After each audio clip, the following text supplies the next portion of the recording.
Eh ben, à première vue, hier, il y avait ce monticule était pareillement à côté. Il aura quand même fallu hier et aujourd'hui pour en arriver là. Eh bien, c'est-à-dire d'un monticule de terre, il a fallu le déplacer, aplanir, enlever toutes les impuretés de la terre pour obtenir le même résultat qu'à côté, quoi. C'est-à-dire un terrain propre, prêt à cultiver. Aujourd'hui, on commence celui-ci, mais il ne sera jamais fini aujourd'hui. À ce moment-là, quand on prend possession des lieux avec les autres jardiniers, on attend longtemps qu'on nous livre une bonne terre pour pouvoir l'amender avec la mauvaise terre, enfin la terre un peu plus pauvre qu'on avait au départ. Donc du coup ça c'est pareil, tu vois, ça amène vachement de frustration parce qu'on attend que quelqu'un nous donne quelque chose. En termes d'autonomie, c'est hyper compliqué, quoi. Ça veut dire que ça met dans une frustration, on dirait qu'on ne veut pas nous la donner. Du coup, c'est des sentiments de frustration, du coup, des blablas, enfin des rumeurs pas très positives qui courent parmi les jardiniers, donc les habitants. Ben non, il faut qu'on demande à machin, ben non, on nous a pas livré le truc.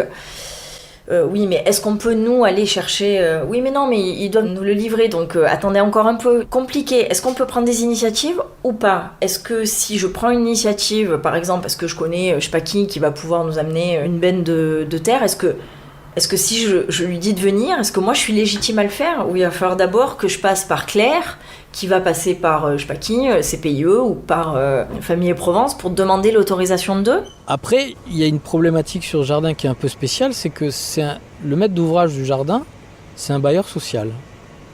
C'est-à-dire quelqu'un qui a l'habitude de gérer des logements et des problèmes dans des logements. Et donc, on est sur une démarche courageuse de leur part, et je dirais assez généreuse, parce qu'ils se frottent à un truc qu'ils ne maîtrisent pas du tout. Et donc ils ont beaucoup de peurs qui projettent aussi là-dessus, qui sont légitimes parce que c'est une expérience de gestion qui est difficile au quotidien. Hein. Vite, les locataires sont, moi je trouve personnellement, un peu trop assistés.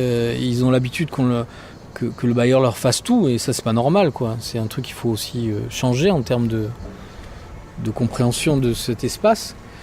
Mais en même temps, voilà, ça a une vraie influence sur ce jardin-là. Et on hérite un peu, alors c'est pas le cas de Famille Provence, parce que franchement, encore une fois, je trouve qu'ils sont courageux de faire ça, ils sont un peu pionniers, mais il y a beaucoup de bailleurs sociaux qui gèrent ces espaces comme des militaires, quoi, il faut le dire.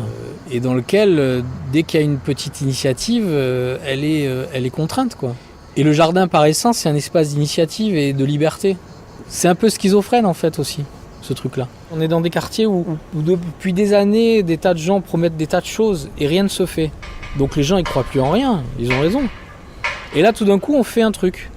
Et c'est pour ça que c'était important aussi que ce qu'on a fait, ça se voit. Donc c'est pas de l'esthétisme, c'est montrer qu'à un moment, le maître d'ouvrage a pris une décision courageuse et qu'on l'a fait, on est allé au bout du truc.